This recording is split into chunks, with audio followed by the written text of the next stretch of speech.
మీరు సర్వలోకానికి వెళ్ళి సర్వ సృష్టికి సువార్త ప్రకటించాలి. సువార్త అంటే ఏంటి? సువార్త అంటే ఏంటి చెప్పండి. సువార్త సువార్త అంటే చాలా మంది పేర్లు కూడా పెట్టుకుంటారు. సువార్త బాగా మంచి వార్త. మీకు లాటరీ 100 కోట్లు తగిలిందమ్మా, మీకు లాటరీ 1 కోటి రూపాయలు తగిలింది, మంచి వార్త కాదా? రైట్, అది ఎందుకంటే మంచి వార్త కదా. దేవుడు నమ్ముకోండి మీకు ఉద్యోగం వస్తుంది, మంచి వార్త కాదా? దేవుడు నమ్ముకోండి కారు కొనుక్కుంటారు, దేవుడు నమ్ముకోండి సొంత ఇల్లు ఉంటుంది, దేవుడు నమ్ముకోండి అందరూ మగపిల్లలు పడతారు, మంచి వార్త కాదా? ఇది చెప్పండి, సరిపోద్దా? సు అంటే మంచి, వార్త అంటే విషయం, మంచి విషయం చెప్పడం. ఏంటి మంచి విషయం? ఇవన్నీ మంచి విషయాలు. నీకు లాటరీ వస్తుంది, 10 రూపాయలు టికెట్ కొంటే 10 కోట్లు వస్తుంది, మంచిదే.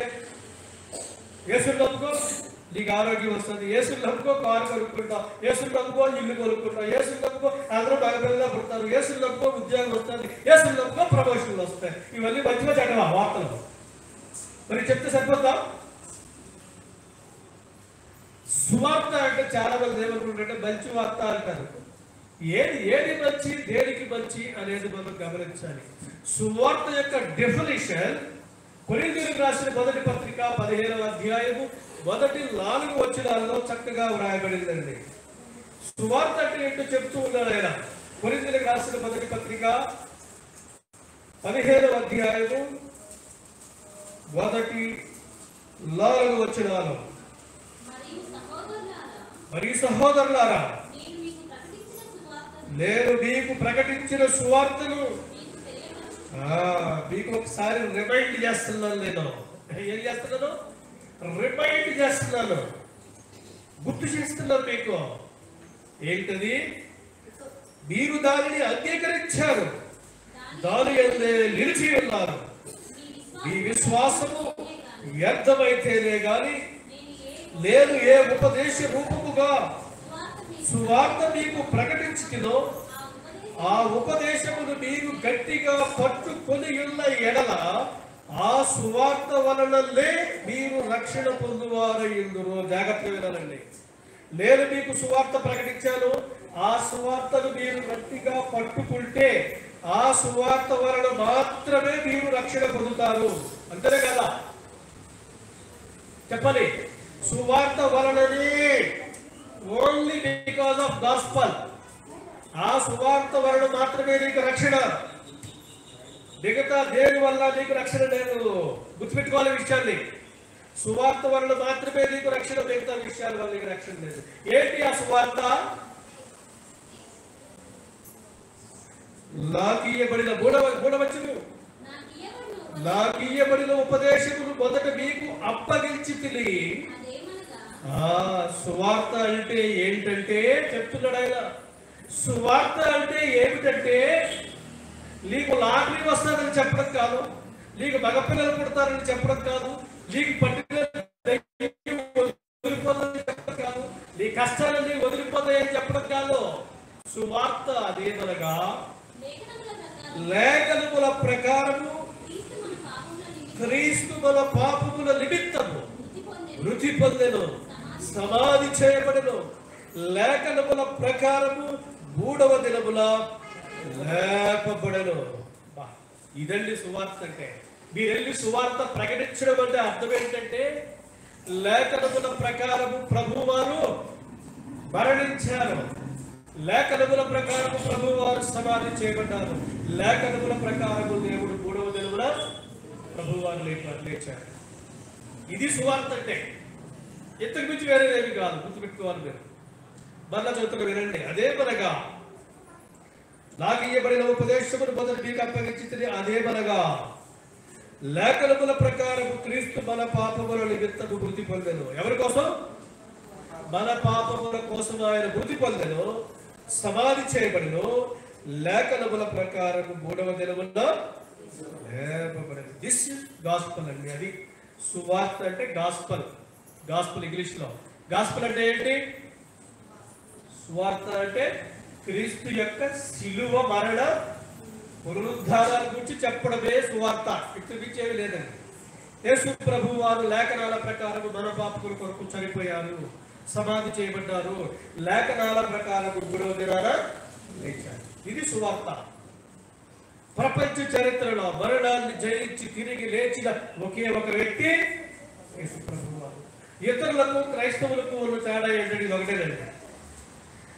ఈ పునరుద్ధానమే క్రైస్తవ విశ్వాసానికి బీజం ప్రాధాన్యత. ఒకవేళ కనుక క్రీస్తులు లేపబడకపోతే మనకి నిరీక్షణ లేదు, ఆధారం లేదు, విశ్వాసం 0. కాబట్టి క్రైస్తవ విశ్వాసానికి పునాది ఏది అని అంటే క్రీస్తు యొక్క శిలువ మరణ పునరుద్ధానం. జాగ్రత్త వినాలి. మరి యేసు ప్రభు వారు మరణించి తిరిగి లేచారా లేదా చెప్పాలి. లేచారా? కానీ అనేక మంది క్రైస్తవులు, ఎందుకంటే నేను ఈ విషయాన్ని మీకు ఎప్పుడు చెప్పాల్సి వస్తుందంటే, క్రీస్తు శిలువ మరణ పునరుద్ధానం గురించి మీరు చెబుతానికి బయటికి వెళ్ళినప్పుడు అనేకమైనటువంటి ప్రశ్నలు మీకు వస్తాయి. యేసు ప్రభు వారు మరణించి తిరిగి లేచారా? లేవలేదండి. మీ బైబిల్ ప్రకారమే లేవలేదు అంటున్నాడు ఆయన. యేసు ప్రభు వారు మరణించి లేవలేదు. దేని ప్రకారము? మీ బైబిల్ ప్రకారమే. అని అలాగే ఎక్కడ ఉందండి బైబిల్లో? యేసు ప్రభు వారే స్వయంగా చెప్పారు. ఎక్కడ? మత్తయి సువార్త 12వ అధ్యాయము 38, 39, 40 వచనాలు ఒకసారి చూడండి. మత్తయి సువార్తలో 12వ అధ్యాయం 37 నుంచి 40లో శాస్త్రులు పరిచయం వచ్చి బోధకుడా నీ వల్ల ఒక సూచక్రియ చేయాలంటున్నారు. చూడాలనుకున్నాం ఏమంటే యేసు ప్రభు వారు అంటున్నారు, ఈ దుష్టతరం వారు సూచక్రియ చేయమని అడుగుతున్నారు. యోనాను గూర్చిన సూచక్రియ కానీ మరి ఏ ఇతర సూచక్రియ వారికి అనుగ్రహించబడదు. ఏంటా సూచక్రియ? యోనా 3 రాత్రింబగళ్ళు తిమింగలము కడుపులో ఎలాగున్నాడో యేసు ప్రభు వారు కూడా 3 రాత్రింబగళ్ళు అలాగే ఉంటారు. ఇది సూచక్రియ. సూచక క్రియ అంటే it is a miracle, it is a wonder. ఒక అద్భుతం, ఒక సూచక్రియ జరుగుతూ ఉందని చెప్తున్నారు యేసు ప్రభు వారు. మనిషి కుమారుడు అనగా యేసు ప్రభు వారు సమాధిలో 3 రోజులు ఉంటారు. ఎవరిలాగా? యోనా లాగా. యోనా చేప కడుపులో 3 రోజులు ఉన్నా లేదా? చేప కడుపులో 3 రోజులు ఉన్నాడు. మరి యేసు ప్రభు వారు కూడా అలాగే యోనా లాగే 3 రోజులు చేప కడుపులో ఉంటారు.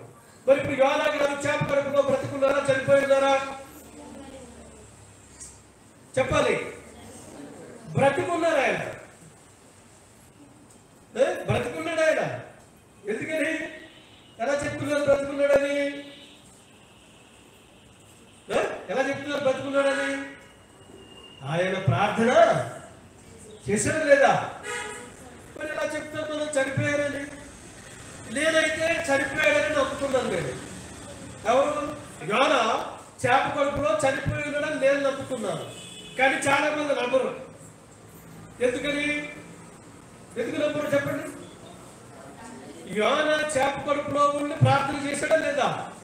యోనా 2వ అధ్యాయం 1వ వచనంలో యోనా చేప కడుపులో నుండి లేదా తిమింగలపు కడుపులో నుండి ఏలాగున ప్రార్థన చేశాను కాబట్టి బ్రతికే ఉన్నాడు.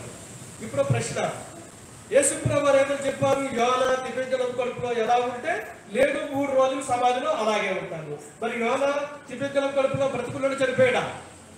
బ్రతికే ఉన్నాడు. యోనా తిమింగలపు కడుపులో 3 రోజులు బ్రతికే ఉన్నాడు. మరి యేసు ప్రభు వారు అది సింపుల్. మీరందరూ అనుకుంటున్నట్టుగా యేసు ప్రభు వారు శిలువ మీద మరణించలేదు అంటే అర్థం ఏంటి? స్పృహ కోల్పోయాడు. శిలువపై ఉన్నప్పుడు యేసు ప్రభు వారు స్పృహ కోల్పోతే ఆ స్పృహ కోల్పోయిన యేసు ప్రభు వారిని సమాధిలో పెట్టారు. సమాధిలో పెడితే 3వ రోజున ఆ స్పృహలో నుంచి బయటికి వచ్చాడు అని చెప్తారు. మీరు నమ్ముతారా? ఎందుకు నమ్మరు? యేసు ప్రభు వారే స్వయంగా చెప్పారు కదా. ఏమని చెప్పారు యేసు ప్రభు వారు? యోనా 3 రాత్రి పగళ్ళు చేప కడుపులో ఎలా ఉన్నాడో నేను కూడా అలాగే ఉంటా. మరి యోనా బ్రతుకున్నాడు చనిపోయాడా? బ్రతికే ఉన్నాడు. ప్రార్థన చేశాడు కాబట్టి బ్రతికే ఉన్నాడు. కాబట్టి యేసు ప్రభు వారు కూడా బ్రతికే ఉన్నాడు. అంటే యేసు ప్రభు వారు శిలువపై మరణించలేదు అన్నమాట. మరణించకపోతే అర్థం ఏంటి? మరణించలేదు అంటే అర్థం ఏంటంటే ఆయన చనిపోవడం అబద్ధం, మరణాన్ని చేయించి తిరిగి లేవడం కూడా అబద్ధమే. స్పృహ కోల్పోయిన వ్యక్తి 3వ రోజు తిరిగి వచ్చాడు అని అనుకునే అవకాశం ఉంది. ఒకవేళ నిజంగానే క్రీస్తు మరణించడం అబద్ధమైతే, పునరుద్ధానం అబద్ధమైతే, కొరింథీయులకు రాసిన మొదటి పత్రిక 15వ అధ్యాయంలోనే కొన్ని మాటలు ఉన్నాయి. 12 నుంచి కింద చదువుతాం. 12 నుంచి 18, 19 వరకు. క్రీస్తు మృతులలో నుండి లేపబడి ఉన్నాడని మేము ప్రకటించుచుండగా మీలో కొందరు మృతుల పునరుద్ధానము లేదని ఎట్లు చెబుతున్నాము? మృతుల పునరుద్ధానము లేని ఎడల క్రీస్తు కూడా లేపబడి ఉండలేదు. క్రీస్తు లేపబడి ఉండని ఎడల మేము చేయు ప్రకటన వ్యర్థమే, నీ విశ్వాసమును వ్యర్థమే. దేవుడు క్రీస్తును లేపినని ఆయనను గూర్చి మేము సాక్ష్యం చెబుతున్నాము కదా. మృతులు లేపబడని ఎడల దేవుడు యేసును లేపలేదు కనుక మేమును దేవుని విషయమై అబద్ధ సాక్షులుగా అగపడుచున్నాము. మృతులు లేపబడని ఎడల యేసుక్రీస్తు కూడా లేపబడలేదు. క్రీస్తును లేపబడకపోతే మీ విశ్వాసము వ్యర్థమే, మీరెక్కడూ మీ పాపములోనే ఉన్నారు. క్రీస్తునందు నిద్రించిన వారును నశించిరి. అబ్బబ్బబ్బా, అర్థమైందండి? ఒకవేళ కనుక మీరు కనుక యోనా చేప కడుపులో 3 రాత్రుల్లో బ్రతికే ఉన్నాడు అని మీరు అనుకుంటే, యేసు ప్రభు వారు కూడా సమాధిలో బ్రతికే ఉన్నాడు. యేసు ప్రభు వారు అంటే సమాధిలో పెట్టినప్పుడు బ్రతికే ఉన్నాడు అంటే అర్థం ఏంటి? శిలువ మీద మరణించలేదు. శిలువ మీద మరణించకుండా స్పృహ కోల్పోయిన వ్యక్తిని సమాధిలో పెడితే అదే యేసు ప్రభు వారు స్పృహలోకి బయటకు వచ్చాడు. ఆయనేమి మరణాన్ని జయించి లేవలేదు. ఒకవేళ యేసు ప్రభు వారు మరణాన్ని జయించి తిరిగి లేవకపోతే మేము చేయు ప్రకటన వ్యర్థము, మీ విశ్వాసం వ్యర్థము, మీరందరూ పాపంలోనే ఉన్నారు, మీరందరూ నాశనం అయిపోయారు అని ఎవరు చెప్తున్నారు? అపోస్తలుడైన పౌలు గారు చెప్తున్నారు. అంటే ఇది ఏమని వాదిస్తున్నారు ఈ పౌలు గారు? యేసు ప్రభు వారు చనిపోయారు, సమాధి చేయబడ్డారు, తిరిగి 3వ దినాన లేచారు అని ఆయన చెప్తుంటే, మరి యేసు ప్రభు వారు చెప్పిన మత్తయి సువార్తలో మాట మనకి ఎలాగ అర్థమవుతుంది చెప్పాలి? ఎప్పటికీ కూడా ప్రపంచంలో 99% బోధకులు ఏమని నమ్ముతారంటే యోనా దివ్యంకలపు కడుపులో బ్రతికే ఉన్నాడు అని నమ్ముతున్నారు. చనిపోయాడు అని మీరు ప్రకటన చేశారంటే మిమ్మల్ని అక్కడ చంపేస్తారు. అక్కడ వీడికి బైబిల్ తెలియదండి, వీడికి ఏమి తెలియదు అంటారు. మరి నిజమే, ఒకవేళ యోనా 3 రాత్రి పగళ్ళు బ్రతికే ఉంటే యేసు ప్రభు వారు కూడా బ్రతికే ఉన్నారు. కంపేర్ చేద్దాం ఒకసారి. యోనాను సముద్రంలో పడేశారండి, జాగ్రత్త వినాలి. యోనాను సముద్రంలో పడవేశారు. పడవేసేటప్పుడు బ్రతుకున్నాడా చనిపోయాడా? చెప్పాలి, అందరూ చెప్పాలి. విసిరేశారు. ఆయన ఏమన్నాడు? ఈ తుఫాను నా వల్లే వచ్చింది, నన్ను విసిరేయండి తగ్గిపోతున్నారు. ఏదో యోనాను పట్టుకున్నారు, కాళ్ళు చేతులు పట్టుకున్నారు, సముద్రంలో పడవేశారు. పడవేసేటప్పుడు బ్రతుకున్నాడా చనిపోయాడా? చెప్పాలి, బ్రతుకున్నాడు. ఆ యోనా గారిని చేప మింగడానికి వచ్చింది. చేప మింగే ముందు బ్రతుకున్నాడా చనిపోయాడా? బ్రతికే ఉన్నారు. మింగేసింది, కడుపు లోపలికి వెళ్ళిపోయారు. యోనా కడుపు లోపల బ్రతుకున్నాడా చనిపోయాడా? బ్రతికే ఉన్నాడు. యోనా చేప కడుపు లోపల ఏం చేస్తున్నాడు? ఆయన ప్రార్థన చేస్తున్నాడు. అంటే అర్థం ఏంటి? బ్రతికే ఉన్నాడు. Very good. ఆయన చేప కక్కేసింది 3వ దినాన నేల మీద. బ్రతుకున్నాడా చనిపోయాడా? బ్రతికే ఉన్నాడు. సముద్రంలో పడవేసేటప్పుడు బ్రతికే ఉన్నాడు, చేప మింగేటప్పుడు బ్రతికే ఉన్నాడు, చేప కడుపులో బ్రతికే ఉన్నాడు, నేల మీద కక్కినప్పుడు బ్రతికే ఉన్నాడు, బ్రతికే ఉన్నాడు, బ్రతికే ఉన్నాడు, బ్రతికే ఉన్నాడు, బ్రతికే ఉన్నాడు. బైబిల్లో ఎక్కడా కూడా యోనా మరణాన్ని జయించి తిరిగి లేచినట్టుగా ఒక్క వచనం కూడా బైబిల్లో కనిపిస్తుంది మీకు డైరెక్ట్ గా కనపడదు. అంటే యోనా ఎలాగైతే చనిపోకుండా బ్రతికే ఉన్నాడో యేసు ప్రభు వారు కూడా బ్రతికే బయటకు వచ్చాడు తప్ప మరణించడం, చనిపోవడం, లేవడం అనేది అబద్ధం అని చాలా మంది క్రైస్తవ వ్యతిరేకులు ఈ రోజు బోధిస్తా ఉన్నారు. ఇక్కడ పౌలు గారు ఏం చెప్తున్నారు? క్రీస్తు మరణించి సమాధి చేయబడి తిరిగి 3వ దినాన లేపాడు. మరి రెండు ఒకదానికి ఒకటి ఎక్కడ మ్యాచ్ అవుతుందా? మ్యాచ్ అవుతుందో. మరి దీన్ని ఎలాగ అర్థం చేసుకోవాలి? కాబట్టి ఇది అర్థం అవ్వాలంటే, మరి యోనా గారు బ్రతికున్నారా చనిపోయారా అని అర్థం అవ్వాలంటే యోనా చేసిన ప్రార్థనను మనము పరిశీలన చేయాలి. ఏంటంటే యోనా చేసిన ప్రార్థనను పరిశీలన చేయాలి. ఇప్పుడు యోనా గారిని చేప మింగేసింది. యోనా గారు చేప కడుపు లోపలికి వెళ్ళిపోయాడు. అక్కడ వెలుతురుంటుందా, గాలి ఉంటుందా, అటు ఇటు తిరగడానికి అవకాశం ఉంటుందా? ఎవరు ఒకవేళ జాగ్రత్త వినాలి ప్లీజ్, నన్ను చూడండి. ఒకవేళ చేప లేదా తిమింగలం యోనా గారిని మింగేసి అది నీటిపై తేలి ఆయన్ని నోట్లో వేసుకుని నోరు తెరిచి ఉందనుకోండి, బ్రతుకుతాడా? ఎసర్లో బ్రతుకుతాడు. ఎందుకని? నోరు తెరిచే ఉంది కాబట్టి గాలి వస్తూ ఉంటుంది, నీటిపైన తేలుతుంది కాబట్టి నీటిలో మునిగిపోవడం గాలి వస్తుంది కాబట్టి హ్యాపీగా 3 రోజులు కాదు 30 రోజులు బ్రతకొచ్చు. కానీ ఇక్కడ తిమింగలము యోనా గారిని లోపలికి బిగ్గేసింది, లోపలికి వెళ్ళిపోయాడు, పొట్ట లోపలికి వెళ్ళిపోయాడు, నోట్లో లేడు. Note this point. ఎస్ఆర్లో నోట్లో ఉన్నాడా యోనా గారు? కడుపులో ఉన్నాడా? కడుపు లోపల ఉన్నాడా? తిమింగలాలు తిన్న తర్వాత, ఆహారం తిన్న తర్వాత కడుపు లోపలికి వెళ్ళినటువంటి ఏ పదార్థమైనా సరే అరిగిపోతుంది. అరగాలంటే లోపల కత్తులు ఉంటాయి. మన పొట్టలో కూడా కత్తులు ఉంటాయి. తెలుసా మీకు?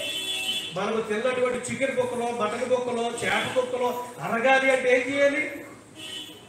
మీరు అప్పుడప్పుడు మిక్సీ వేస్తారు కదా, ఇంత బొక్కలు వేసి మిక్సీలో ఆయిల్ చేయగానే ఏమవుతుంది? లోపల బ్లేడ్ గిర్రలు తిరిగి దాన్ని పేస్ట్ లాగా చేసేస్తుంది.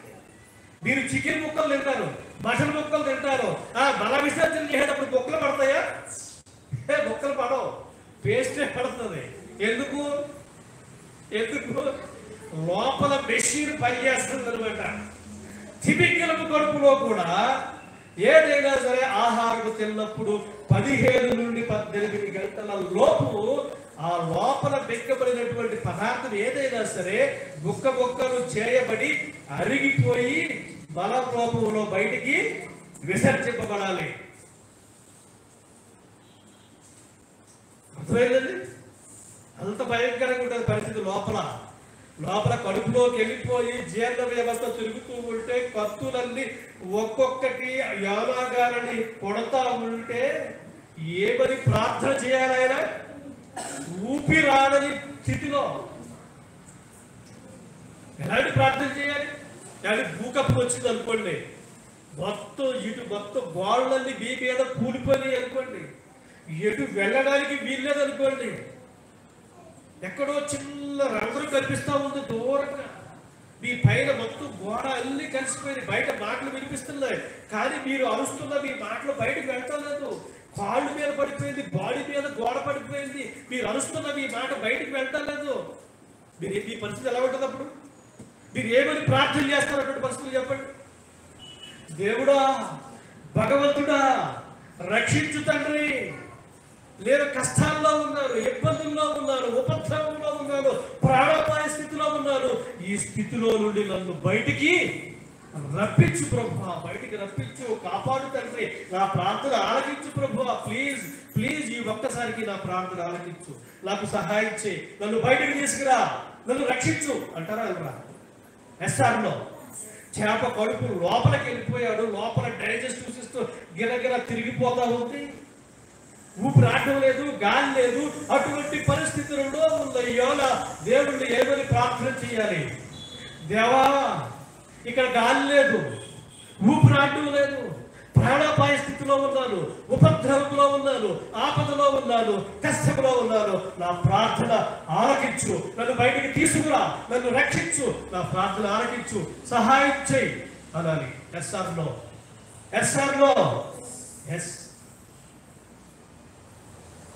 అని చెప్పాలి, గట్టిగా చెప్పాలి కదా. అవునే కదా? బయటకు వచ్చే ఛాన్సే లేదు.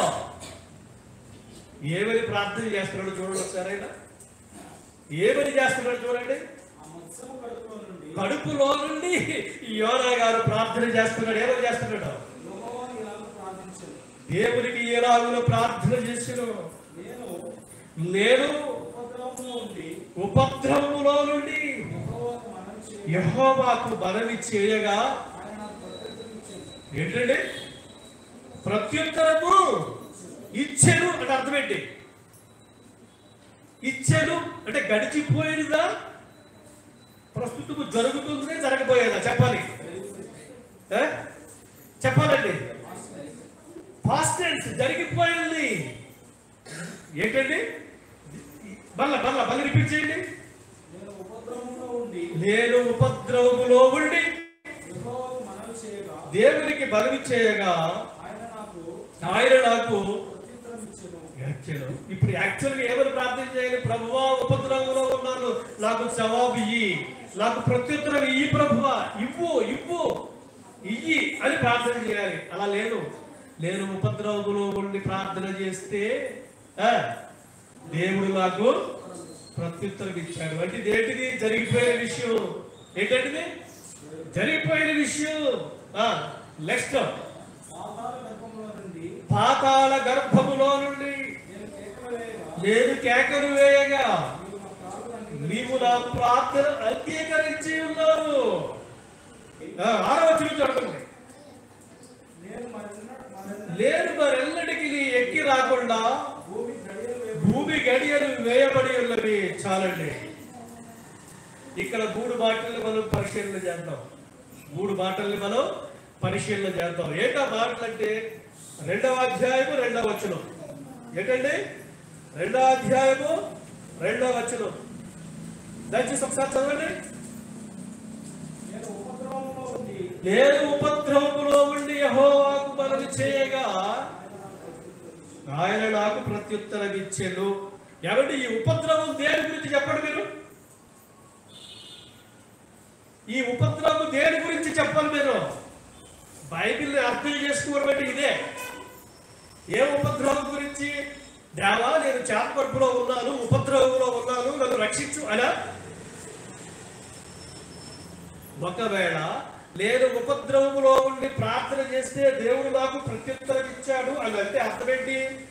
ఆ ఉపద్రవము చేపకొడిపే అనుకుంటే దేవుడు ప్రార్థనకి సమాధానం ఇస్తే యోనా ఎక్కడ ఉండాలి? బయట ఉండాలి. ఎస్ఆర్లో నీ ప్రార్థనకి నువ్వు కష్టాల్లో ఉండి ప్రార్థన చేసావు, నీకు సమాధానం వచ్చిందంటే అర్థం ఏంటి? నువ్వు కష్టాల్లో నుండి బయటకు వచ్చేసినట్టు. కానీ ఇప్పుడు ఎక్కడున్నాడు ఆయన? చేప కడుపు లోపలే ఉన్నాడు. అంటే ఇక్కడ ఉపద్రవము చేప కడుపు నుండి కాదు. చేప కడుపులో ఉన్నాను ప్రభు, నన్ను బయటికి తీసుకురా అని కాదు. ఒకవేళ ఆ ఉపద్రవము చేప కడుపే అయితే దేవుడు ప్రార్థనకి సమాధానం ఇస్తే ఎక్కడ ఉండాలి? కదా బయట ఉండాలి. కానీ బయట ఉన్నాడు ఇప్పుడు? నేను లోపలే ఉన్నాడు. అంటే ఇక్కడ చెప్పిన ఉపద్రవము చేప కడుపులో ఉండడం గురించి కాదు. రెండో పాయింట్ ఎందుకు చదవండి. అదే వచ్చును. పాతాళ గర్భములో నుండి నేను కేకలు వేయగా నీవు నా ప్రార్థన అంగీకరించావు. పాతాళ గర్భం అంటే ఏంటి? చాలా మంది అంటారు లేదండి, ఆయన ఉపమానంగా అలా చెప్పాడు, చేప కడుపులో ఉన్నదే పాతాళము అంటారు చాలా మంది. ఒకవేళ అదే పాతాళగా ఆ చేప కడుపు లోపలదే పాతాళం అనుకోండి. మీకు కాసేపు నీవు నా ప్రార్థన అంగీకరించావు అంటే అర్థం ఏంటి? పాతాళ గర్భంలో పైకి రప్పించినట్టే కదా. కానీ మరి ఇప్పుడు చేప కడుపు లోపలే ఉన్నాడా బయట ఉన్నాడా? లోపలే ఉన్నాడు. అంటే ఈ పాతాళము కూడా చేప కడుపు గురించి కాదు. 3వ పాయింట్ 6వ వచనం చూడండి. నేను మరెన్నటికీ ఎక్కి రాకుండా భూమి గడియలు వేయబడి ఉన్నాయి, పర్వతముల పునాదులలోనికి నేను దిగి. 2వ అధ్యాయం 6వ వచనం చదవండి. నా దేవా యెహోవా నీవు నా ప్రాణమును కోపములో నుండి పైకి రప్పించి ఉన్నావు. నేను ప్రశ్న వేస్తున్నానండి మిమ్మల్ని. ఈ 6వ వచనం ఉంది కదా, దేవా కోపములో నుండి నా ప్రాణమును నీవు పైకి రప్పించి ఉన్నావు అని ప్రార్థన చేసేటప్పటికి యోనా చేప కడుపు లోపల ఉన్నాడా బయట ఉన్నాడా? చెప్పాలి. మరి పైకి ఎప్పుడు వచ్చాడు? చెప్పాలి, మీరే చెప్పాలి. మీరే చెప్పాలి. యోనా చేప కడుపులో ఉంటే ప్రార్థన చేస్తున్నాడా బయట ఉండి ప్రార్థన చేస్తున్నాడా? లోపలే ఉన్నాడు. లోపలే ఉండి దేవా నా ప్రాణములు నీవు కోపములో నుండి పైకి రప్పించి ఉన్నావు. ఒకవేళ కక్కి వేసిన తర్వాత యోనాను నేల మీద కక్కి వేసిన తర్వాత ఈ ప్రార్థన చేస్తే దేవా కోపములో నుండి నా ప్రాణాన్ని తప్పించావు, రప్పించావు, పైకి రప్పించావు అంటే ఒక బీరింగ్ ఉంది. అరే ఎంత ఈ 3 రోజులు చేప కడుపులో ఉన్నాడు, బయటకు వచ్చాడు కాబట్టి దేవుడికి ప్రార్థన చేస్తున్నాడు అని అనుకోవచ్చు. కానీ ఇక్కడ లేదు. ఇంకా చేప కడుపు లోపలే ఉండగా దేవా నీవు నన్ను కోపములో నుండి పైకి రప్పించి ఉన్నావు అంటున్నాడు. రప్పించాడు ఇంకా లేదా? రప్పించలేదు. రప్పించేవాడు 3 పాయింట్లు మీరు గమనించాలి. 2వ అధ్యాయం 2వ వచనంలో ఉన్న మాటలో 2 మాటలు, 6వ వచనంలో 3 మాటలను మీరు పరిశీలన చేస్తే ఆయన చనిపోయాడు అనేది మీకు అర్థమైపోతుందండి. ఎస్ఆర్లో చూద్దాం. 2వ అధ్యాయం 2వ వచనంలో ఉన్న మాటలు ఏమున్నాయి అక్కడ? నేను ఉపద్రవములో ఉండి యెహోవాకు బలమి చేయగా నాకు ప్రత్యుత్తరం ఇచ్చెను. జరిగిపోయింది అది. ఎస్ఆర్లో జరిగిపోయింది. పాతాళ గర్భములో నుండి నేను కేకలు వేయగా నీవు నా ప్రార్థన అంగీకరించి ఉన్నావు. ఇది జరిగిపోయిందా? జరగలేదా? జరుగుతుందా భవిష్యత్తులో? జరిగిపోయింది. ఇది జరిగిపోయింది. 6వ వచనం, నీవు నా ప్రాణమును కోపములో నుండి పైకి రప్పించి ఉన్నావు. జరిగిపోయిందా? జరగలేదా? జరిగిపోయింది. జరిగిపోయింది. జరిగిపోయింది. 3 జరిగిపోయింది. దీన్ని బట్టి మీకేం అర్థమవుతుంది? యోనా గారు చేప కడుపు లోపల ఉండి ప్రభువా నన్ను చేప కడుపు లోపల నుండి బయటికి తీసుకురాని కానీ, ఈ చేప కడుపులో నాకు ఊపిరి ఆడడం లేదని కానీ, నేను ప్రాణాపాయ స్థితిలో ఉన్నానని కానీ ఎక్కడ ప్రార్థన చేయటం లేదు. ఈ చేప కడుపులో నుండి నన్ను రక్షించు, నన్ను కాపాడు, నన్ను బ్రతికించు అని ఆయన ప్రార్థన చేయటం లేదు. కానీ 2వ అధ్యాయం 2వ వచనము, 2వ అధ్యాయం 6వ వచనంలో ఉన్న మాటలను బట్టి నీవు నాకు ప్రత్యుత్తరం ఇచ్చావు, నా ప్రార్థన అంగీకరించావు, నన్ను నీవు పైకి రప్పించావు అని జరిగిపోయిన విషయాలను చెబుతున్నట్టుగా ఉందా లేదా అక్కడ? అంటే అర్థం ఏంటో తెలుసా? యోనా గారు ఆ చేప కడుపులో ఉండి చేసిన ప్రార్థన ప్రస్తుతం ఆయన ఉన్నటువంటి ఇబ్బందికి సంబంధించింది కాదు, గతాన్ని జ్ఞాపకం చేసుకుని చేస్తున్న ప్రార్థన. ఎస్ఆర్లో గతాన్ని తలుచుకుని చేస్తున్న ప్రార్థనది. ఏ గతమది? ఏ గతం అనుకుంటున్నారు మీరు? యోనాను పట్టుకొని, కాళ్ళు చేతులు పట్టుకొని సముద్రములో విసిరేసినప్పటి నుండి నేల మీద కట్టే గుర్తు గమనించాలి. ఇక చేప కడుపు లోపలే ఉన్నాడు కదా, నేల మీద కట్టే గుర్తు వరకు ఈ 3 రోజులలో జరిగిన సంగతులను ఆయన అక్కడ చెబుతున్నారు. ఇప్పుడు పరిశీలన చేద్దాం. ఒక్కో వచ్చినండి. యోనాను కాళ్ళు చేతులు పట్టుకుని విసిరేశారంటే నేను ప్రశ్నిస్తున్నా, మీరు సముద్రంలో ప్రయాణం చేస్తున్నారు, ఎవరన్నా మిమ్మల్ని గెట్టేశారు అనుకోండి సముద్రంలో, ఏమవుతారు మీరు? నాకు ఈతొచ్చు సార్ అంటారు మీరు.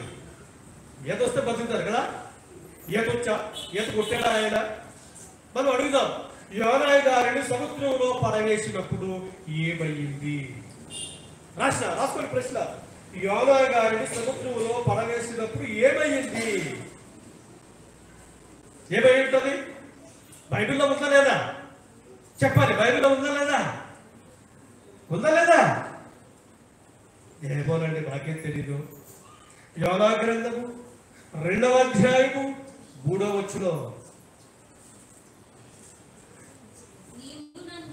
నీవు నన్ను సముద్ర గర్భములో పడవేసి ఉన్నావు.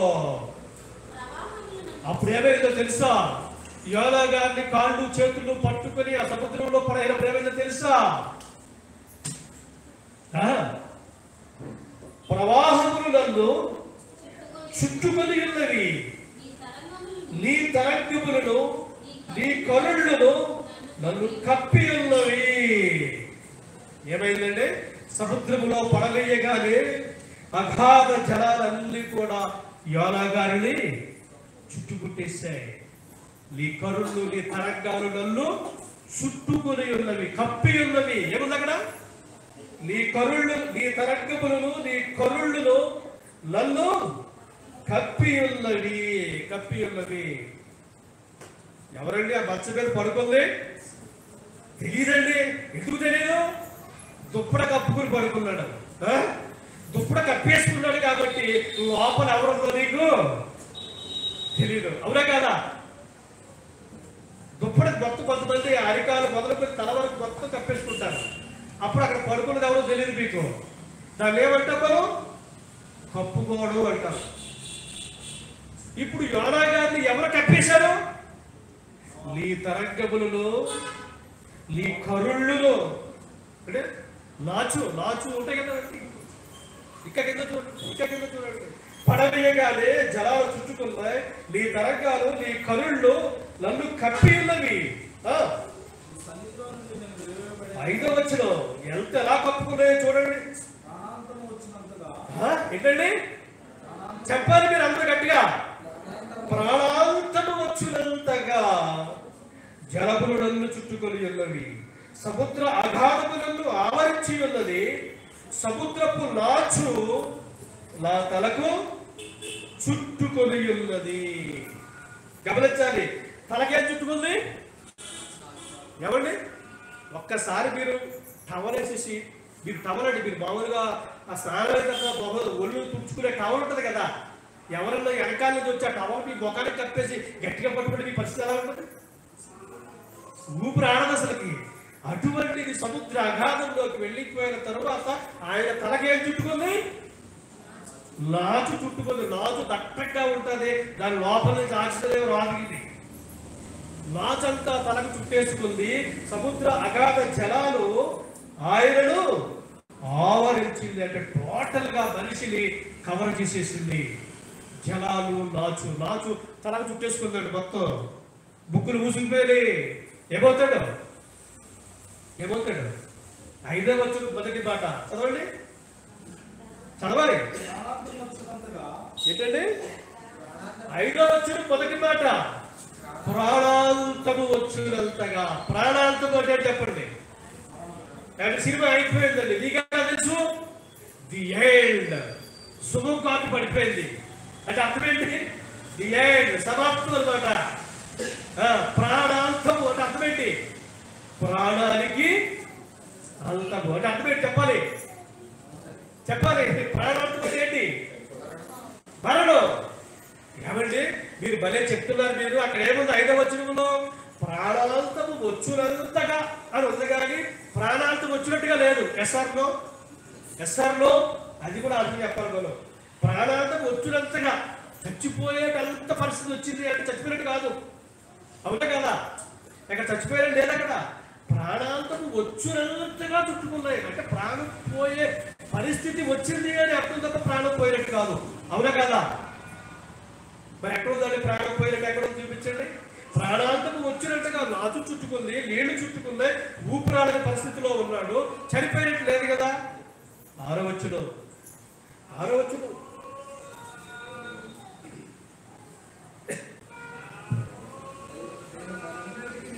లేదు మరి ఎన్నటికి ఎక్కి రాకుండా భూమి గడియలు వేయబడి ఉన్నాయి. భూమి గడియలు ఉంటాయా? మీ ఇంటికి గడియలు ఉంటాయి. కాబట్టి మీ ఇంటికి గడియలు ఉంటాయి. మీరు ఇంట్లో ఉన్నారండి, ఎవరో వచ్చారు, బయట నుంచి వచ్చారు చుట్టాలు, మీరు లోపల గడియ పెట్టుకుని ఉన్నారు. బయట ఉన్న వ్యక్తులు లోపలికి రాగలరా లేదా? చెప్పండి, రాగలరా? మీరు ఇంట్లో ఉన్నారు, లోపల గడియ పెట్టుకున్నారు, నేను వచ్చాను, ఇంటికి గడియ తలుపు వేస్తుంది, నేను లోపలికి వచ్చేయగలనా? మీరు తలుపు తీస్తే లోపలికి రాగలరు, తలుపు తీయకపోతే బయటే ఉండాలి, అవునా కదా? ఇక్కడ ఏమన్నాడంటే, నేను మరి ఎల్లటికి ఎక్కి రాకుంటున్నట్టు భూమి యొక్క గడియలు వేయబడి ఉన్నాయి. గడియ వేసేశారు అంటే నేను లోపలికి రాలేను, అవునా కదా? ఇంకా ఏమన్నాడు? నేను భూమి మీదకి రావాలంటే ఏం చేయాలంట? ఎలా రావాలి? ఎక్కి రావాలా, దిగి రావాలా? మరి ఎల్లటికి ఎక్కి రాకుండాన్నట్లు భూమి గడియలు వేయబడి ఉన్నాయి. భూమి గడియలు అంటే అర్థమేంటి చూద్దామండి. మత్తయి సువార్త గడియ వేయబడుతుందంటే అర్థమేంటో తెలుసుకోవాలి మీరు. మత్తయి సువార్త 25:10-12. 5 మంది కన్యకులు బయటకు వెళ్ళారు నూనె కొనుక్కోవడానికి. వాళ్ళు వచ్చేలోపు తలుపు వేయబడింది, తలుపు కొడుతున్నారు. ఆయన అంటున్నాడు, నో పర్మిషన్. తలుపు వేయబడిపోయింది, లోపలికి వచ్చే ఛాన్స్ లేదు. ఆదికాండము 7వ అధ్యాయము 13-16. 16వ వచనం, ప్రవేశించిన జంతువులన్నీ దేవుడు అతనికి ఆజ్ఞాపించిన ప్రకారము సమస్త శరీరులలో మగదియు ఆడదియు ప్రవేశించను. అప్పుడు యెహోవా వాడలో అతనిని మూసివేశాడు. అంటే ఏం చేశాడు? గడియ అంటే అర్థం ఏంటంటే, గడియ పెట్టేస్తే లోపలికి వెళ్ళే ఛాన్స్ నీకు లేదు, నువ్వు బయటే ఉండాలి.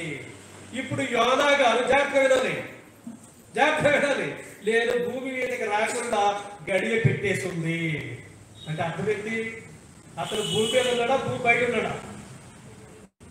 చెప్పాలి. మీరు ఇంటి లోపల ఉండి గడియ పెట్టుకున్నారు, నేను మీ ఇంటి బయట ఉన్నాను. నేను ఎస్ఆర్లో భూమి గడియలు వేయబడి ఉన్నాయంటే అర్థం ఏంటి? అతను భూమి మీద ఉన్నాడా, భూమికి వెలుపల ఉన్నాడా? వెలుపల ఉన్నాడు. మళ్ళీ భూమి మీదకి రావాలంటే ఆయన ఏం చేయాలి? ఎక్కి రావాలి. ఇదేంటండి ఏదో వింతగా ఉంది. భూమి మీదకి రావాలంటే ఎక్కి రావాలా? మీరు భూమి మీద ఉంటే మీరు భూమి మీద నడుచుకుంటూ వెళ్తారు. మీరు భూమి మీదకి రావాలంటే ఎక్కి రావాలంట. నువ్వు ఎక్కి రావాలి. ఎక్కడికి? భూమి మీదకి రావాలంటే నువ్వు ఎక్కి రావాలి. అంటే నువ్వు ఎక్క పైనలో కింద ఉన్నావా? కింద ఉన్నావు. నువ్వు మిద్ది మీదకి ఎక్కుతావు, పైకి ఎక్కాలి కదా.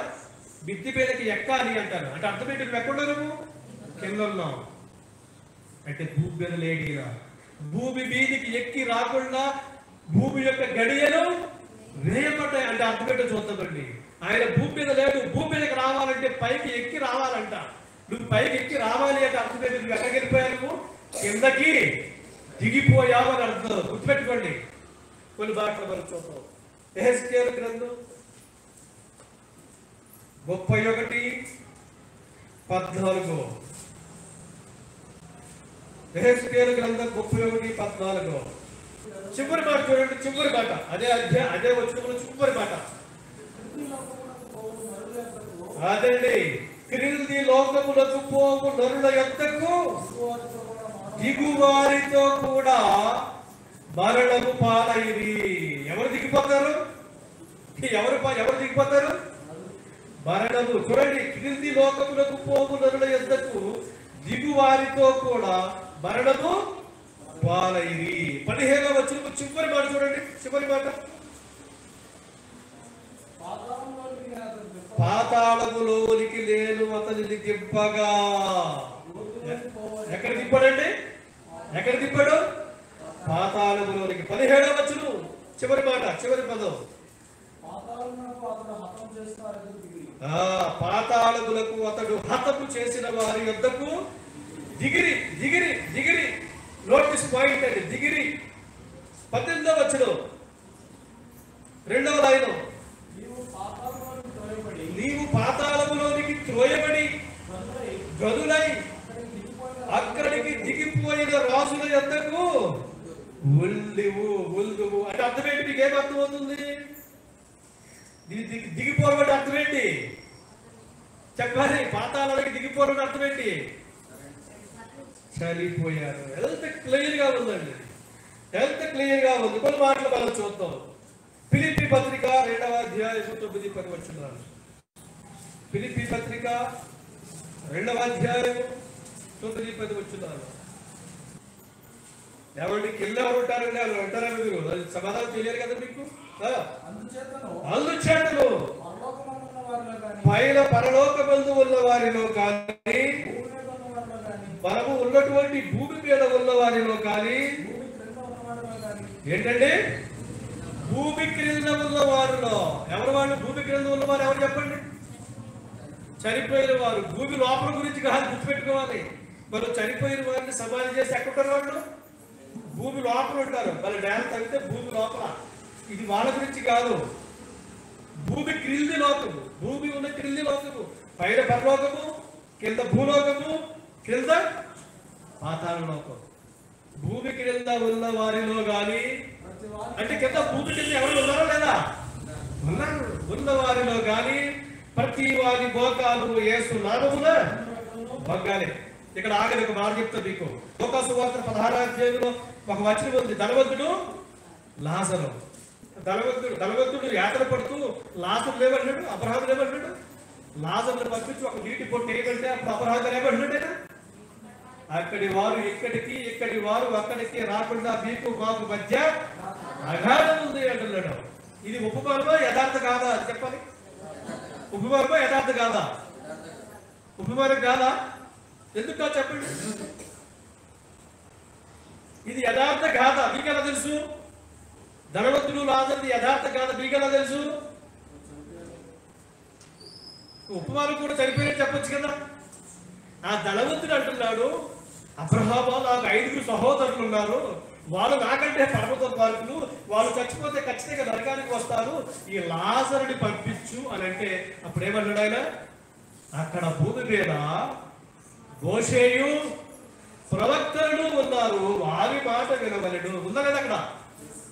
ఎన్నవచ్చును 29 చదువులు ఒకసారి.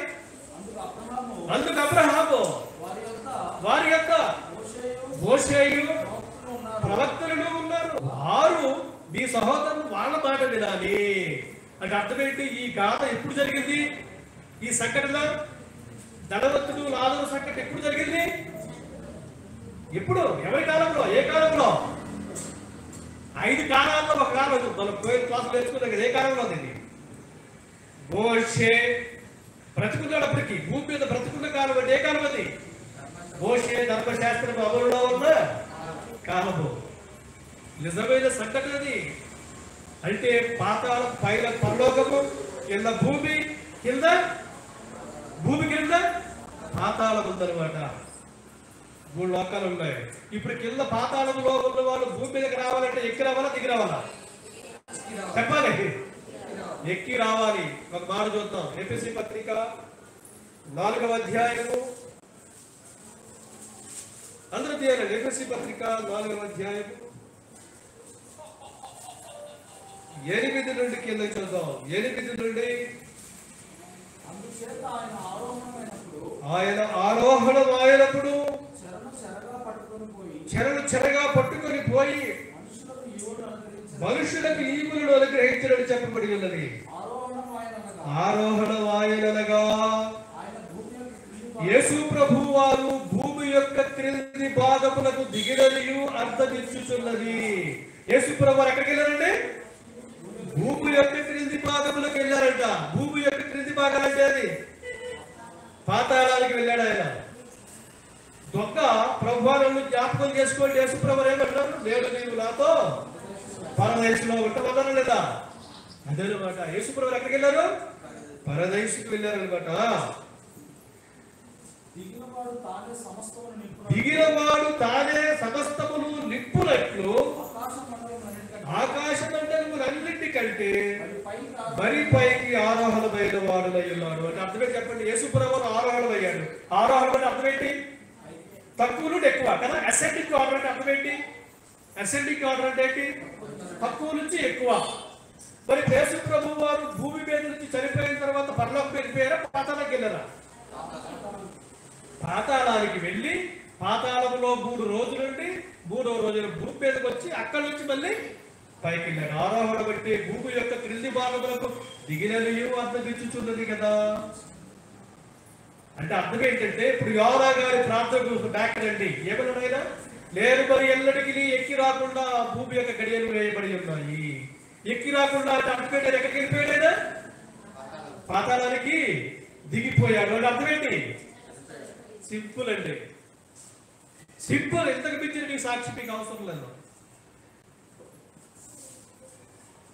పాతాళానికి దిగిపోయాడు అర్థం ఏంటి? ఇందాక యెహెజ్కేలు ఇల్లు వచ్చినా చదువుకుందాం. చనిపోయిన వారు మాత్రమే, మృతులు మాత్రమే వాళ్ళు పాతాళానికి దిగుతారు. ఎవరు మిగతా వాళ్ళు ఎవరు కూడా పాతాళానికి దిగరండి. యెహెజ్కేలు 32:18 భూమి క్రిందికి దిగిపోయినట్లు భూమి క్రిందికి పాతాళములకు పోయిన వారి ఎదుటను వారిని పడవేయము. 24వ వచనం. యెహెజ్కేలు 32:24 వారు పాతాళములోనికి దిగిపోయింది. 26వ వచనం వారు పాతాళములోనికి దిగిపోయింది. 29వ వచనం పాతాళములోనికి దిగిపోయింది. భూమి కింద ఉన్న లోకానికి దిగిపోయాను. ఇప్పుడు ఏమన్నాడు యోనా గారు? నేను భూమి మీదకి రావాలంటే నేను ఏం చేయాలి? ఎక్కి రావాలి. అంటే ఆయన ఎక్కడున్నాడు ఇప్పుడు? కిందున్నాడు. అంటే యోనా గారికి ఏమైందో ఒకసారి మీరు చూడండి. ఎత్తి పడేశారండి. ఎత్తి పడేయగానే ఏమైంది? 5వ వచనం ప్రకారం ఏమైంది? సముద్ర జలాలు చుట్టుకున్నాయి, తరంగాలు చుట్టుకున్నాయి, నాచు తనకు చుట్టుకుంది, ప్రాణాంతకు వచ్చినట్టుగా జరిగింది. ఎసర్లో తర్వాత ఏమైంది? ప్రాణాంతం వచ్చిందా లేదా? వచ్చింది. ఎలా తెలుసు? 6వ వచనం లేరు బల్ల భూమి మీదకి ఎక్కి రాకుండా తలుపులేసేసారు. అంటే నేను భూలోకంలో నుండి నేను బయటికి వెళ్ళిపోయాను, నేను మళ్ళా భూమి మీదకి రావాలంటే నాకు ఏం కావాలి, నేను ఎక్కి రావాలి, అంటే నేను పాతాళంలో ఉన్నాను. అంటే అర్థం ఏంటంటే యోనా గారిని సముద్రంలో పడవేయగానే సముద్ర జలాలు చుట్టుకుని నాచు చుట్టుకుని ప్రాణము పోయింది. ఆత్మ ఎక్కడికి వెళ్ళిపోయింది చెప్పాలి, ఆత్మ ఎక్కడికి వెళ్ళిపోయింది, పాతాళానికి వెళ్ళిపోయింది. డెడ్ బాడీ ఎక్కడ ఉంది, సముద్రంలో ఉంది. జాగ్రత్తగా వినాలి. యోనాను ఎత్తి పడేశారండి. 5వ వచనం ఏముంది, సముద్ర జలములు చుట్టుకున్నాయి, తరంగాలు చుట్టుకున్నాయి, నాతు నా తనకు చుట్టుకుంది, భూమి మీదకి ఎక్కి రాకుండా అగాధానికి దిగిపోయాను. అంటే అర్థం ఏంటి, అతని ఆత్మ ఏమైపోయింది, వెళ్ళిపోయింది. మరి మనిషి ఎక్కడున్నాడు, డెడ్ బాడీ సముద్రంలో ఉంది, డెడ్ బాడీ ఉంది. 1:17 యోనా గొప్ప మత్స్యం ఒకటి యోనాను బ్రింకవలెనని దేవుడు ఏర్పాటు చేశాడండి. ఆ డెడ్ బాడీని ఎవరు బిగ్గారు, చేప బిగ్గింది. మీకు చెప్తా, కంగారు పడిపోకండి, ఇంకా అయిపోలేదు. డెడ్ బాడీని వచ్చి చేప బిగ్గేసింది. ఆత్మ ఎక్కడికి వెళ్ళిపోయింది, పాతాళంలో ఉంది. చెప్పాలి, పాతాళంలో ఉండి యోనా ఏం చేశాడు మీకెలా తెలుసు, రాస్తుంది అక్కడ, ఎక్కడ 2వ వచనం చూడండి, 2వ వచనం చూడండి. యోనా ఏం చేశాడు, పాతాళంలో ఉండి ఆయన కాడి కూర్చోలేదు. పాతాళములో నుండి నేను ప్రార్థన చేయగా నీవు నా ప్రార్థన అంగీకరించావు. 6వ వచనం,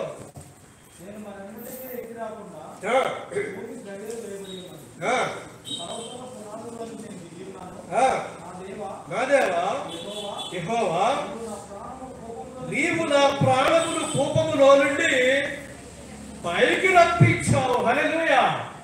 ఏ కోపములో నుండి, ఏ కోపములో నుండి పైకి రప్పించాడు చెప్పండి. చేప కడుపులో నుండి నేల మీదకా, చేప కడుపులో నుండి నేల మీదకా కాదు. నీకెలా తెలుసు, నీకెలా తెలుసు, ఆయన ఇంకా చేప కడుపు లోపలే ఉన్నాడు. అవునా కాదండి, చేప కడుపు లోపలే ఉండి ఏమని చేస్తున్నాడు, అగాధములో నుండి నీవు నన్ను పైకి రప్పించావు. అంటే అర్థమేంటి, పాతాళ లోకానికి వెళ్ళిపోయిన యోనా గారి ఆత్మను దేవుడు ఏం చేశాడు, పైకి రప్పించాడు. రప్పించి ఎక్కడ పెట్టాడు, చేప కడుపులో ఉన్న ఆ డెడ్ బాడీ ఉంది కదా, అందులో పెట్టాడు అనమాట. మళ్ళా చదవండి, ఇప్పుడు 6వ వచనాన్ని, 6వ వచనాన్ని మళ్ళా చదవండి. నేనెల్లడికి ఎక్కి రాకుండా భూమి గడియలు వేయబడి ఉన్నాయంటే అర్థం ఏంటంటే నేను పాతాళంలోనికి వెళ్ళిపోయాను. పర్వతముల పునాదులలోనికి నేను దిగిపోయాను. నా దేవా యెహోవా నీవు నా ప్రాణమును కోపములో నుండి అనగా పాతాళములో నుండి పైకి, అంటే ఎక్కడి పైకి, చేప కడుపులో ఉన్న డెడ్ బాడీలోనికి నీవు నన్ను రప్పించి ఉన్నావు అని అర్థమండి.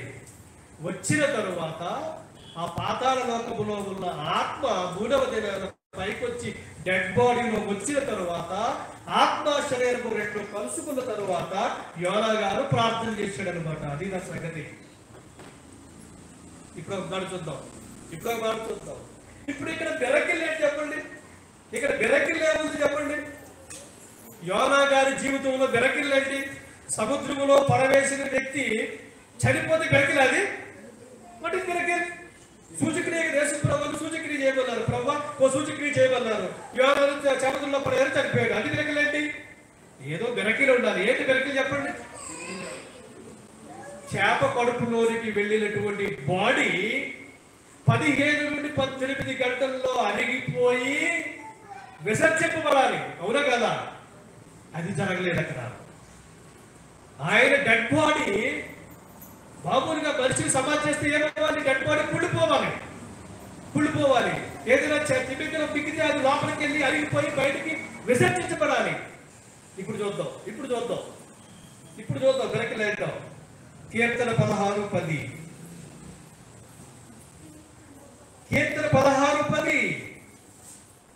కీర్తన 16:10 ఎందుకనగా జాగ్రత్తగా వినాలండి, నీవు నా ఆత్మను పాతాళములో విడిచిపెట్టవు. దేని గురించి మాట్లాడుతుంది ఇక్కడ? ఆత్మ గురించి. గుర్తుపెట్టుకోవాలి. ఆ ఆత్మను పాతాళంలో విడిచిపెట్టవు అంటే అర్థం ఏంటి? నా ఆత్మ పాతాళానికి వెళ్ళింది కానీ అక్కడ దానిని నీవు విడిచిపెట్టవు.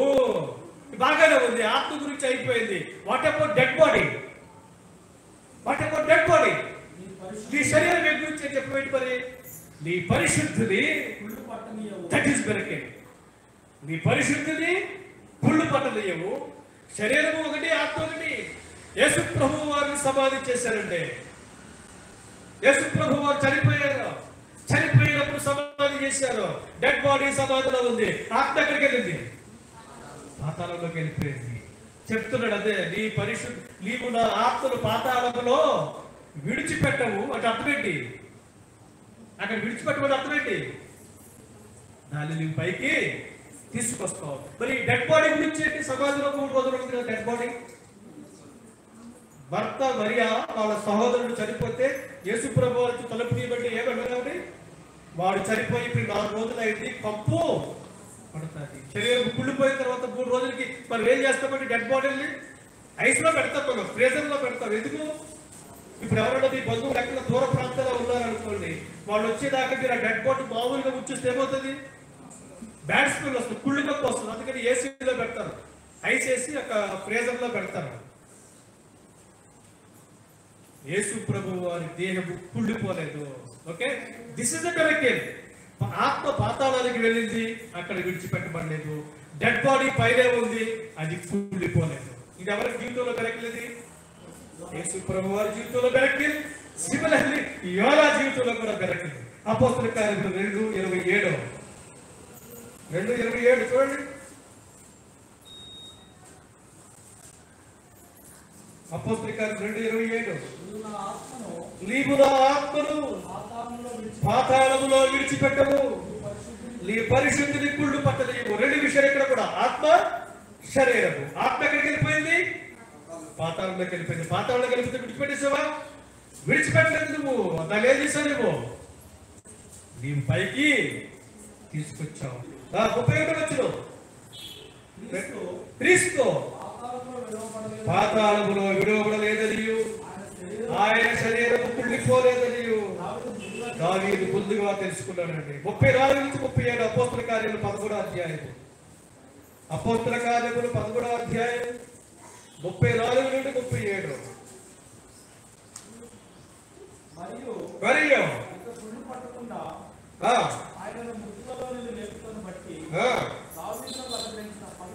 నిద్రించి చేర్చబడి ఎవరు కుళ్ళిపోయాడు? దావీదు కుళ్ళిపోయాడంటే ఏది కుళ్ళిపోయింది? శరీరం కుళ్ళిపోయింది. కానీ దేవుడు లేపిన వాడు అదండి. ఇక్కడ ఏం చెప్తున్నాడంటే, యోనా తిమింగలము కడుపులో ఎలాగున్నాడో యేసు ప్రభువు వారు కూడా 3 రాత్రి రోజులకి చేప కడుపులో అలాగే ఉన్నాడు. కంపేర్ చేద్దామంటే 2 కంపేర్ చేద్దామద్దా? ముగించుకుందామండి. ముగించుకుందాం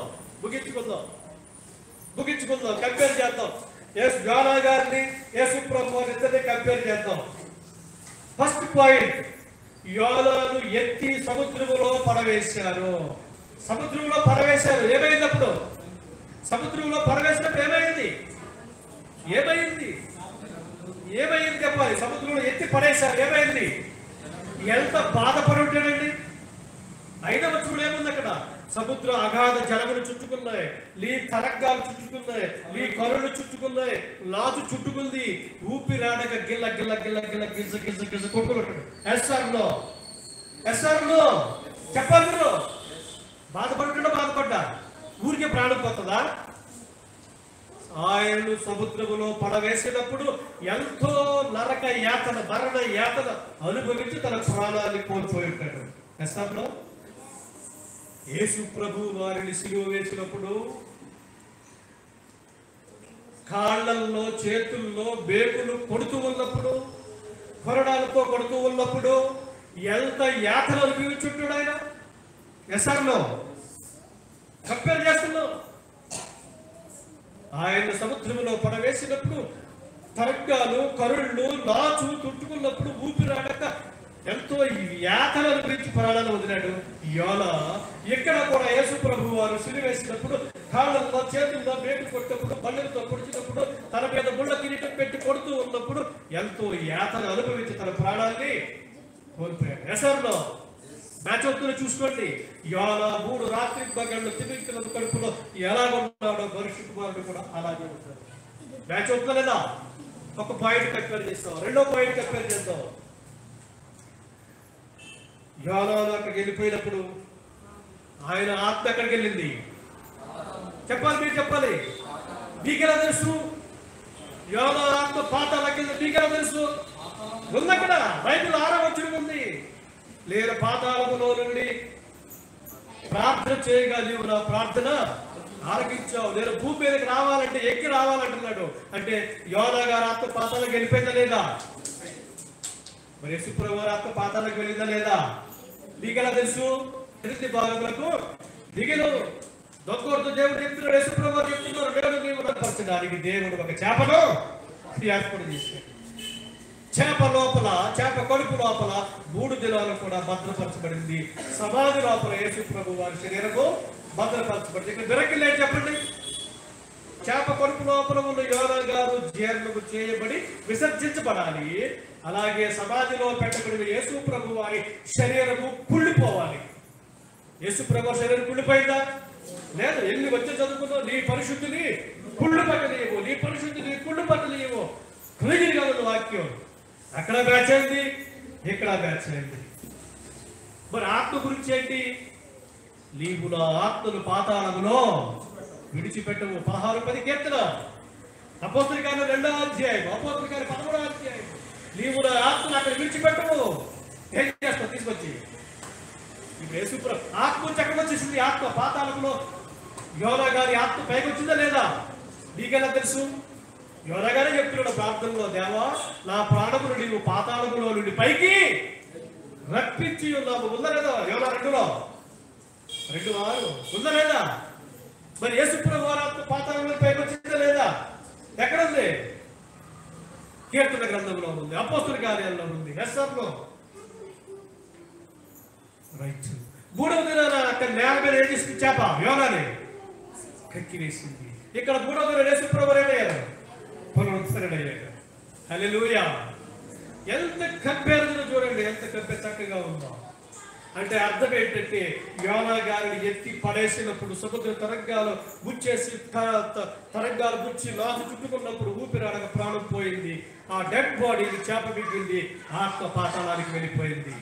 యేసు ప్రభు వారు సిలువ వేసినప్పుడు కూడా ఎంతో నరక యాతన అనుభవించారు. ఆయన డెడ్ బాడీ తీసుకెళ్లి సమాధిలో పెట్టారు. ఆయన ఆత్మ పాతాళానికి వెళ్ళిపోయింది. ఇక్కడ బెరకిల్ ఏంటంటే అక్కడ యోనా గారి చేప కడుపులో ఉండి డైజెస్ట్ అవ్వలేదు, అరిగిపోలేదు. ఇక్కడ సమాధిలో ఉన్న యేసు ప్రభు వారి శరీరము కుళ్ళిపోలేదు. 3వ దినాలు ఏమైంది? యోనా గారి ఆత్మ దేవుడు పాతాళంలో నుండి పైకి రప్పించి చేప కడుపులో ఉన్న డెడ్ బాడీలో ప్రవేశపెట్టి చేశాడు. ఇక్కడ ఏమైంది? యేసు ప్రభు వారి జీవితంలో పాతాళంలో ఉన్న యేసు ప్రభు వారి ఆత్మ పైకి వచ్చి సమాధిలో ఉన్న యేసు ప్రభు వారి డెడ్ బాడీలో ప్రవేశించింది. ఈలో బ్రతికాడు, ఆయన కూడా బ్రతికాడు. ఇప్పుడు చెప్పండి, యోనాను కూర్చిన సూచక క్రియ గాని మరి ఏ ఇతర సూచక్రియ మీకు జరగదు. యోనా 3 రాత్రి పగళ్ళు ఎలాగూ చేప కడుపులో ఉన్నాడో మనిషి కుమారుడు కూడా 3 రాత్రి పగళ్ళు సముద్ర భూగర్భములో ఉంటాడు. ఉన్నాడా లేదా? ఆయన ఉన్నాడా లేదా? దేవుని వాక్యం నెరవేరుతా లేదా? మరి ఆ వాక్యం మనకి అర్థం కాకపోతే మనం అందరం ఏమనుకుంటాం? మనం యోనా గారు బ్రతికే ఉన్నాడు, ప్రార్థన చేశాడంటే, కాబట్టి యేసు ప్రభువు కూడా బ్రతికే ఉన్నాడు, చనిపోలేదు అనుకుంటాం. ప్రియమైన దేవుని పిల్లలు, దేవుని వాక్యం చెప్తుంది, ఇప్పుడు హేతువు అన్నది ప్రతి వారికి సాత్వికతతో సమాధానం చెప్పినట్టుగా మీరు ఎల్లప్పుడూ సిద్ధపడి ఉండాలి. లేకపోతే మన బ్రతకడం. కాబట్టి ప్రియమైన దేవుని పిల్లలారా, యేసు ప్రభువు వారి యొక్క శిలువ మరణ పునరుద్ధానముల ద్వారా ప్రపంచానికి ఏమొచ్చింది? జీవం. ప్రపంచానికి జీవం వచ్చింది, ప్రపంచానికి విజయం వచ్చింది. నరకములో నుండి జీవంలోని పరలోకానికి, మరణములో నుండి జీవంలోనికి, చీకటిలో నుండి వెలుగులోనికి. కాబట్టి ప్రియమైన దేవుని పిల్లలారా, దేవుడు వాక్యము ఎంత పవర్ఫుల్లో మీరు తెలుసుకోవాలి. దేవుని వాక్యం ఎంత గొప్పదో మీరు తెలుసుకోవాలి. ఇప్పుడు సర్వ సృష్టికి వెళ్ళి సువార్త ప్రకటిస్తారా, ప్రకటించరా? సర్వ సృష్టికి వెళ్ళి సువార్త ప్రకటించారా వద్దా? ప్రకటించగలరా? ఏమని ప్రకటించగలరు? మీ యేసు చనిపోయి తిరిగి లేచాడు మీరు ప్రకటించగలరా ధైర్యంగా? ఎవరైనా వచ్చి లాలాగా ఉన్నాడని చెప్పి ఈ వాక్యం చూపిస్తే మీరు ఆశ చెప్పగలరా? చెప్పగలరా లేదా? చెప్పండి. కాబట్టి ప్రియమైనటువంటి దేవుని పిల్లలారా, ఆయన యొక్క శిలువ మరణ పునరుద్ధానముల ద్వారా మానవ జాతికి ఏమొచ్చింది? జీవము, రక్షణ. కాబట్టి అంత గొప్ప రక్షణను మనము నిర్లక్ష్యం చేస్తే ఎలాగో తప్పించుకుంటాం? మన హెబ్రీ పత్రిక 2:1 చూడండి, 3వ వచనం చూడండి. ఎంత గొప్ప రక్షణను మనము నిర్లక్ష్యం చేసిన ఎలాగో తప్పించుకుంటాం? దేవుని పిల్లలారా, క్రీస్తు శిలువలో క్రీస్తు చెందించిన రక్తము ద్వారా మానవానికి రక్షణ వచ్చింది. నువ్వు యేసుని నమ్ముకో. ఎందుకు నమ్ముకోవాలి? నీకు రక్షణ కావాలంటే యేసుని నమ్ముకో. నువ్వు పరలోకం వెళ్ళాలంటే యేసుని నమ్ముకో. నువ్వు నరకం నుండి తప్పించబడాలి అంటే యేసుని నమ్ముకో. ఎవరికి ఉద్యోగం వద్దా? ఇల్లు వద్దా? కారు వద్దా? ఉద్యోగం వద్దా? మత్తయి సువార్తలో మాట్లాడతాడండి, ఏమి తిందుమో, ఏమి త్రాగుదుమో, ఏమి ధరించుకుందుమో అని వీటి గురించి మీరు ఆలోచించకండి. మొట్టమొదట ఆయన రాజ్యమును, ఆయన నీతిని వెనకుడి, అప్పుడు ఇవన్నీ ఆటోమేటిక్గా దానికి పట్టుకోవాలి అవసరం లేదు. నువ్వు నీ పర్పస్ ఏంటో నువ్వు చూడు. మొట్టమొదటిగా ఆయన రాజ్యాన్ని, ఆయన నీతిని నువ్వు వెతుకు. ఇవన్నీ నీకు కావాలని దేవుడు తెలీదా? నీకు ఉద్యోగం కావాలని తెలీదా? నీకు ఇల్లు ఇవ్వాలని తెలీదా? నీకు కారు ఇవ్వాలని తెలీదా? బ్యాడ్ ఇవ్వాలని తెలీదా? అన్ని తెలీదా ఆయనకి? మీరు చెడ్డవారయ్యుండి మీ పిల్లలకు మంచి ఈవులను ఇయ్యనెరిగి ఉండగా, అవునా కదా? మీ పిల్లాడు రొట్టె అడిగితే మీరు రాతినిస్తారా? మీ పిల్లాడు చేపలు అడిగితే మీరు పామునిస్తారా? ఇవ్వరు కదా. మీ పిల్లాడు అడగకుంటే వాడు వద్దు అన్న కూడా మీరు బతిమాలి మరి పోడతారు కదా లోపలికి. మీ పిల్లలు అవునే కదా. చిన్న పిల్లలు అసలు పిల్లలండి పేచి పెడతారు, ఏడుస్తూ ఉంటారు, పారిపోతూ ఉంటారు, దూరంగా వెళ్ళిపోతారు. మీరు ఏం చేస్తారు? ఒకళ్ళు చక్కరేసుకుంటారు, ఒకళ్ళు కలిపి తినిపిస్తారు. అవునే కదా? చెప్పండి. మీరు చెడ్డవారయ్యుండి మీ పిల్లలకు మంచి ఈవుల నీయలు ఎరిగి ఉండగా మీ పరలోకపు తండ్రి అంతకంటే మంచి వాటిని ఇయ్యడా అని చెప్తున్నాడు దేవుడు. మనకు కావాలని తెలియదండి. మనకు మగపిల్లవాడు ఇవ్వాలో వద్దు ఆయన తెలియదా? మనకు ఉద్యోగం ఇవ్వాలో లేదా ఆయన తెలియదా? నీకు చెవులు కావాలా వద్దు నువ్వు అడిగితే ఇచ్చాడు చెవులు? నీకు నోరు కావాలని నువ్వు అడిగితే నోరు ఇచ్చాడా దేవుడు? 2 కాళ్ళు కావాలి ప్రభు అని నువ్వు ప్రార్థన చేస్తే నీకు కాళ్ళు ఇచ్చాడా? లేదా? నీకేమి కావాలని తెలుసు నువ్వు అడగకముందే. నీ బాధ్యత ఏంటి? నీ పనేంటి? ఆయన రాజ్యమును, ఆయన నీతిని వెతుకు. ఇవన్నీ వెనకాల అవి అవి వస్తాయి, వెనక పరిగెట్టుకుంటూ వస్తాయి. అవి నువ్వే చేయవసరం లేదు, నువ్వు వెతుక్కుంటూ వస్తాయి అవి. ఒక ఆయన చెప్తున్నాడు, నీ ఇంటిలో సీతాకోక చిలుకలు ఉండాలనుకుని ఒక ఆయన అంటే అన్ని పట్టుకుని పరిగెట్టుకుంటూ వెళ్ళి ఊరంతా తిరిగి సీతాకోక చిలుకలు పట్టుకుని తెచ్చి ఇంట్లో పెడుతున్నాడంట. అలా పెట్టగానే పెట్టినట్టు వెళ్ళిపోతున్నాయి అంటాడు ఆయన. అంటాడు, నువ్వు సీతాకోకల చిలుకలను పట్టుకోవడానికి పరిగెట్టొద్దు. నీ ఇంట్లో ఒక మంచి పూల తోటలు పెంచు, సీతాకోక చిలుకలు వాటంతవే వస్తాయి. నీవు రాజ్యాన్ని నీతిని వెతుకు, ఈ సీతాకోక చిలుకలు అన్నీ అవే వస్తాయి. ఆ సీతాకోక చిలుకలు పట్టుకోవడానికి ప్రయత్నం చేసేవనుకో, నీ ఇంట్లో తోట లేకుండా ఒకవేళ పట్టుకుని తెచ్చి పెట్టిన తురుమని వెళ్ళిపోతుంది అది. అవునా కదా?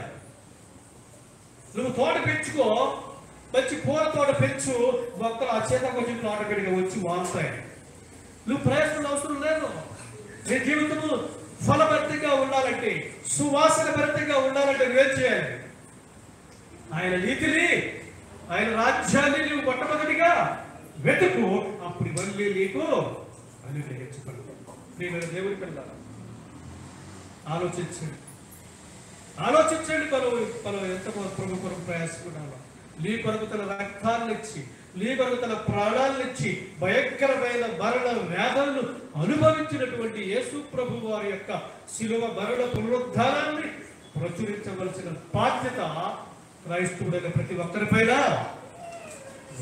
ఉందా లేదా? ఉంది. అవును ప్రభు, నాకు బాధ్యత ఉంది, నేను నీ యొక్క వాక్యాన్ని ప్రకటిస్తాను అన్న వాళ్ళు దయచేసి మోకరించండి, ప్రార్థన చేస్తున్నాను.